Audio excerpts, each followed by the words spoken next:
Las cifras de inflación y otros temas de coyuntura aquí en el estudio con ayuda de Gabriel Casillas, director general adjunto de análisis económico y relación con inversionistas de Banorte y también colaborador del Financiero. Gabriel, gracias por estar aquí. Hola, bienvenido, un gusto. como siempre. No, al contrario, Gabriel. Gracias, Víctor. Buenas tardes. Si quieres empezamos por la inflación. Claro. El dato pues se fue para arriba, muy por arriba de lo que esperaba el mercado. Un poco de sorpresa ahí.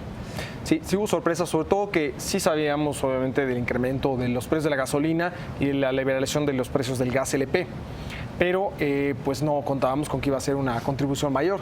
Imagínate, Víctor, un poco con los números que tú sacabas, del 1.51% que fue la inflación quincenal, simplemente si ponemos cuánto contribuyó la gasolina, fueron 91 puntos base.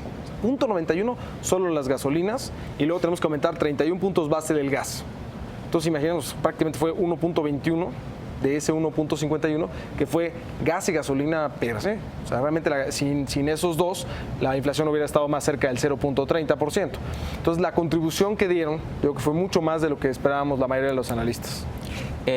Combustibles, básicamente, gasolina y gas LP, la mayor presión vino por ahí. Ahora, con esto, Gabriel, pues se pone al Banco de México en un escenario muy complicado, porque pues la inflación prácticamente está llegando al 5% anual, o sea, había previsiones de que pudiera llegar en algún momento del año al 5%, pero muy temprano está alcanzando esos niveles. Que va a tener que apretar. Sin duda. Bueno, Víctor, una cosa bien importante, o sea, si lo ve uno desde un punto de vista de banquero central y uno da dos pasos para atrás, pues siempre la política monetaria tarda en hacer efecto. Entonces, desde ese punto de vista, Banxico empezó muy a tiempo, porque empezó prácticamente desde febrero del año pasado con este ciclo, pues se volvió un ciclo restrictivo de alza de tasas. Entonces ya lleva, al menos el año pasado, como hemos platicado, 250 puntos base de alza. Ahora, sí, yo creo que cambia el escenario con estos precios de la gasolina, ¿no? Porque sí te aumentan la inflación de fin de año. Nosotros, por ejemplo, a finales del año pasado, principios de este año, traíamos un pronóstico para de inflación para finales de este año de 4.7%.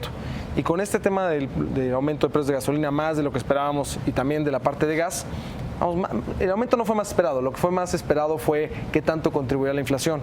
Y pues recordemos que si vemos cómo se ha movido el precio de la gasolina internacional, el tipo de cambio del 31 de diciembre a la fecha, es muy probable que el 3 de febrero también veamos otro aumento significativo de los precios de la gasolina. Entonces, con eso, nosotros ya aumentamos nuestro pronóstico de inflación para fin de año a 5.7%.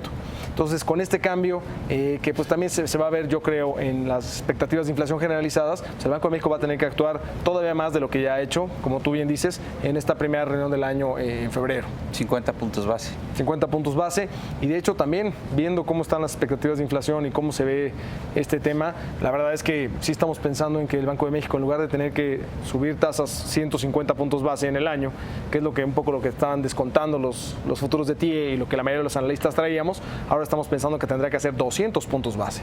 50 en febrero, 50 en marzo, y después, igual que la Reserva Federal, probablemente 50 en junio y 50 en diciembre. 200 puntos base en todo el año. Exacto. Ahora, Gabriel, hay algo que no ayuda, que es el tipo de cambio.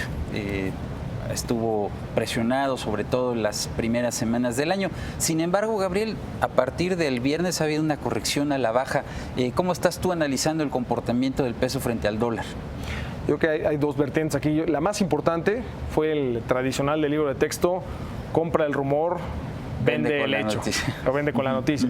Entonces, en ese sentido, pues mucho pasó, ¿no? O sea, mucha gente los mercados estaban muy cargados de posiciones cortas, peso, largas dólares, antes del discurso de Donald Trump el viernes pasado, y claramente, inclusive tantito antes del discurso, se empezó a ver cómo el peso empezaba a tener un rally, pues la gente empezó a recomprar sus pesos, varios inversionistas, y pues a pesar de que el discurso sí fue muy, pues digamos, en la anti-globalización y muy en línea como había sido, realmente no fue directo contra México y no dijo ese día me salgo del Tratado de Libre Comercio. Inclusive el fin de semana tampoco lo hizo y pues como ha dicho, lo quiere renegociar. Entonces, en ese sentido, como que al menos el escenario catastrófico que para el mercado, al menos, de salirse del TLC, no pasó. Entonces, yo creo que el mercado lo está tomando muy bien. Y el segundo tema es el tema fiscal, ¿no? Todavía no sabemos bien por dónde va a venir, si se va a hacer el recorte de impuestos o va a ser la parte de aumento del gasto en infraestructura, probablemente el recorte de gastos sí se dé, pero en la medida en cómo se lleve a cabo esta parte fiscal, entonces se verá cómo la Reserva Federal tiene que subir tasas de manera más rápida o no, y esto también ahorita ha mantenido un poquito tranquilos a los mercados. Dos ideas finales, Gabriel, sobre la base de lo que escribiste en tu artículo publicado hoy en El Financiero. Estados Unidos es una fuente de incertidumbre para el mundo, no solamente para México. ¿Cómo tendría que venir la respuesta de México? Proteccionismo, populismo, que es parte de lo que planteas en el artículo. Claro, muchas gracias, Víctor. Mira, la verdad es que pues es una tristeza que después de que siempre pensábamos en dónde eran las fuentes de inestabilidad externas, siempre pensábamos si un país de Europa se iba a salir de la eurozona, pensábamos en China, si se iba a desacelerar, alguna crisis de país emergente, y hoy no. Hoy Estados Unidos teníamos que voltear a verlo porque ya no es una fuente de estabilidad, es una fuente de inestabilidad. Y no nada más por Trump, sino desde la crisis de 2008-2009. Entonces, en ese sentido,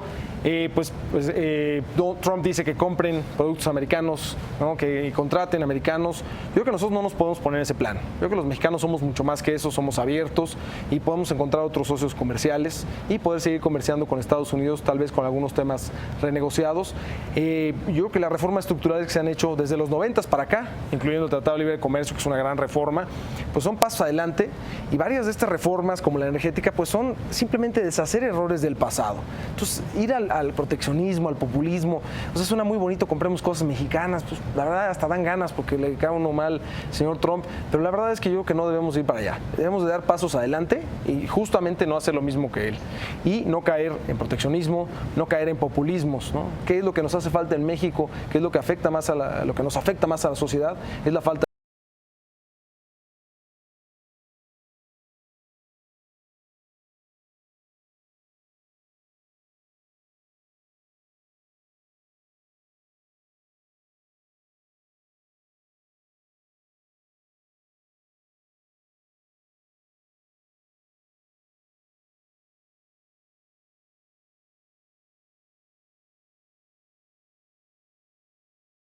Claro, será un gusto, Víctor. Gracias, Gabriel.